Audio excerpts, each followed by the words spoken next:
अॼु mother's day ते हिते गॾु थिया आहियूं त जया चए थी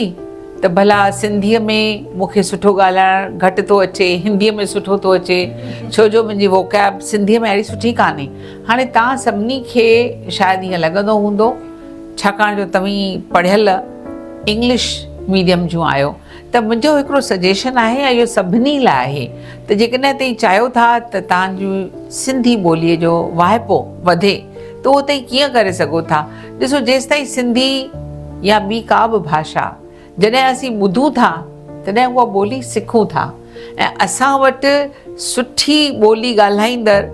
पंहिंजी माता पंहिंजे घर में थिए थी। या असीं त सभई वॾियूं थी वियूं आहियूं, किन खे माताऊं घर में आहिनि, किन खे न आहिनि, त बेस्ट वे इज़ जेको सुंदरी उत्तम चंदानी मुंहिंजी माता जंहिं हेॾियूं अखाणियूं लिखियूं, साहित्य अकादमी जो उनखे इनाम मिलियो, उनखां सवाइ हुनखे नेहरू अवॉर्ड बि मिलियो, हुनखे सभु सिंधी जा अवॉर्ड्स मिलिया ऐं सिंधीअ जी उहा बर्ख लेखिका मञी वञे थी। अॼु बि हुनजे नाले खां सवाइ सिंधी साहित्य जो इतिहास अधूरो आहे। उहा एतिरी वॾी शानदार सेलिब्रिटी मुंहिंजी मम्मी हुई, त उन जूं जेके आखाणियूं आहिनि न उहे तव्हांखे ॿुधणियूं आहिनि, उहे इंटरनेट ते सभु पयूं आहिनि ऐं तव्हीं कीअं ॿुधंदियूं। ॾिसो, ॿुधण जे लाइ जॾहिं असीं किचन में आहियूं रधियूं था, हालांकि शायदि अध खां मथे त माण्हू मायूं पाण कान रधींदियूं आहिनि, उन्हनि जा नौकर पिया रधींदा आहिनि, पोइ त उन्हनि खे वधीक फुर्सत आहे, पर उहा फुर्सत किटी पार्टीअ जी आहे न, या हाउस जी अची आहे। तंहिंजे करे जॾहिं ताईं किथे पाण अकेलो ड्राइव था कयो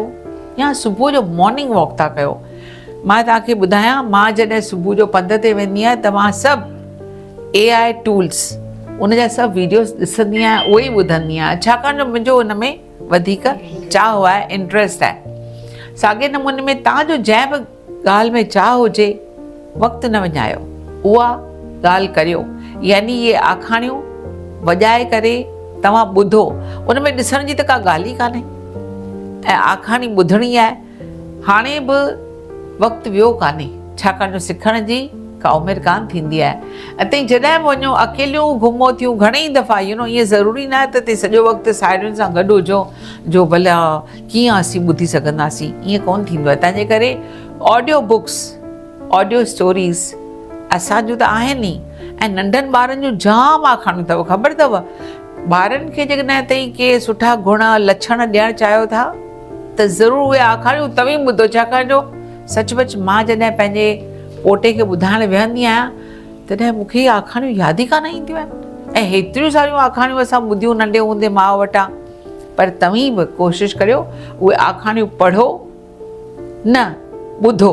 छाकाणि जो ॿई आहिनि, नंढनि ॿारनि जूं आखाणियूं लिखण जूं बि आहिनि, पढ़ण जूं बि आहिनि, त तव्हीं सभई ॿुधो ऐं महिरबानी करे पंहिंजे ॿारनि खे सिंधीअ में आखाणी ॿुधायो, ऐं इन बहाने ताईं हुन सां सिंधीअ में ॻाल्हाईंदियूं त सिंधी ॿोली अञा बि अॻिते वधंदी, असांजी अमड़ सदाईं अमड़ रहंदी, ऐं सिंधी ॿोली रहंदी सदाईं अमड़। जय झूलेलाल।